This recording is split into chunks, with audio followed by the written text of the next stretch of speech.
नीलम को होगा लक्ष्मी के अपने किए का एहसास और लक्ष्मी की जान पर आएगा बड़ा खतरा। जी हाँ दोस्तों, भाग्य लक्ष्मी के आने वाले धमाकेदार एपिसोड में जब लक्ष्मी अपने घर जा रही होगी तभी मलिष्का का आदमी मलिष्का के कहने पर लक्ष्मी का हमेशा के लिए खेल खत्म करने के लिए लक्ष्मी का एक्सीडेंट करने के लिए कार लेकर लक्ष्मी के पीछे पीछे जाएगा और लक्ष्मी के सामने बीच सड़क पर गड्ढा आएगा। तभी लक्ष्मी सड़क के बीच से किनारे पर साइड पर हट जाएगी और मलिष्का का आदमी लक्ष्मी का एक्सीडेंट नहीं कर पाएगा। और ओबरॉय हाउस में नीलम लक्ष्मी को वापस घर में कदम ना रखने देने के लिए जब गुस्से से वीरेंद्र दादी आयुष के कमरे में जाएगी और वीरेंद्र को कहेगी कि मैंने आपको कितनी बार कहा है और समझाया है कि लक्ष्मी हमारे घर के लिए शुभ नहीं है, वो अशुभ है, यहाँ तक कि वो हमारे बेटे के लिए भी अशुभ है, इसलिए अब हम नहीं चाहते कि हमारे बेटे और हमारे घर के साथ और बुरा हो। यह सुनकर वीरेंद्र नीलम को कुछ बोल नहीं पाएगा और नीलम ऋषि का वास्ता देती हुई वीरेंद्र को कहेगी कि आप ही बताइए, आप अपने बेटे को खुश रहते हुए देखना चाहते हैं क्या नहीं? क्या आप चाहते हैं कि हमारा बेटा ऋषि पूरी जिंदगी भर मलिष्का के साथ खुश रहे? तभी यह सुनकर वीरेंद्र जानबूझकर कुछ नहीं बोलेगा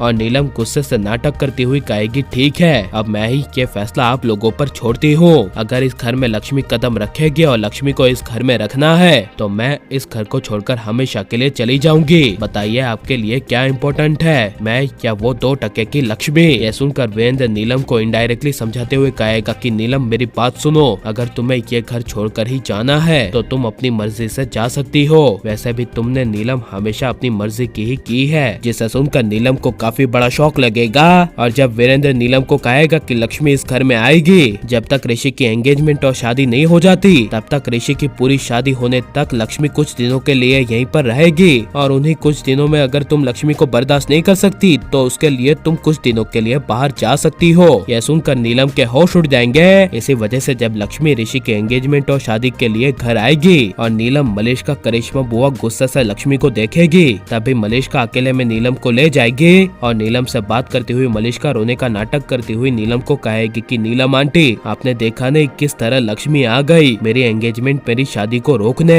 ये लक्ष्मी डेफिनेटली मेरी शादी ऋषि से होने नहीं देगी। यह सुनकर नीलम सोचती हुई मलिष्का को कहेगी हाँ, लेकिन अब इस लक्ष्मी का कोई न कोई परमानेंट इलाज करना ही होगा। जिसे सुनकर मलिष्का चुप होकर नीलम को कहेगी आपने क्या कहा, हम लक्ष्मी का परमानेंट यानी कि हमेशा के लिए इलाज कैसे कर सकते हैं? तभी नीलम कहेगी अगर कांटा बीच में आता हो तो उस कांटे को हमें निकाल कर फेंक देना चाहिए। उसी तरह बार बार 1000 बार लक्ष्मी हमारे बीच में कब से आ रही है तो अब उसका हमारे पास एक ही उपाय है, लक्ष्मी नाम की लड़की को हमारी जिंदगी से हमेशा के लिए उखाड़ कर फेंकना होगा, यानी लक्ष्मी को जान से मरवाना होगा। यह नीलम के मुंह से सुनकर मलिष्का मन में काफी ज्यादा खुश हो जाएगी और मलिष्का नीलम को चढ़ाती हुई कहेगी हाँ नीलम आंटी, लेकिन हम ये सब करेंगे कैसे? तभी नीलम कहेगी कि मेरे बहुत बड़े बड़े कॉन्टेक्ट्स है, तुम्हारी ऋषि के एंगेजमेंट के दिन पूरा परिवार तुम्हारी और ऋषि के एंगेजमेंट में बिजी होगा, तभी मैं लक्ष्मी को ठिकाने लगवा दूंगी। और जिस दिन जब ऋषि मलिष्का का एंगेजमेंट होगा और नीलम मलिष्का लक्ष्मी को ठिकाने लगाने के लिए अपने अपने आदमी को बुलाएगी और नीलम मलिष्का के आदमी लक्ष्मी को जान से मारने की कोशिश करेंगे, तभी लक्ष्मी को अर्धमारा यानी कि खून से लथपथ करके नीलम मलिष्का के आदमी घर के बाहर फेंक देंगे और हॉस्पिटल में लक्ष्मी का इलाज चलेगा, जहाँ पर लक्ष्मी बच जाएगी। और लक्ष्मी के जिंदा होने की रिपोर्ट को देखकर नीलम के होश उड़ जाएंगे। और लेकिन अगर ऐसा होगा और लक्ष्मी के साथ बुरा होगा तो नीलम को उसके किए की सजा मिलनी चाहिए क्या नहीं? और ऋषि को अलग रहकर लक्ष्मी के साथ अपनी एक नई जिंदगी की अलग शुरुआत कर देनी चाहिए क्या नहीं? और आपको ऋषि लक्ष्मी की जोड़ी कैसी लगती है, ये सब हमें कमेंट में जरूर बताएं और आप लाइक शेयर हमारे चैनल को सब्सक्राइब करें।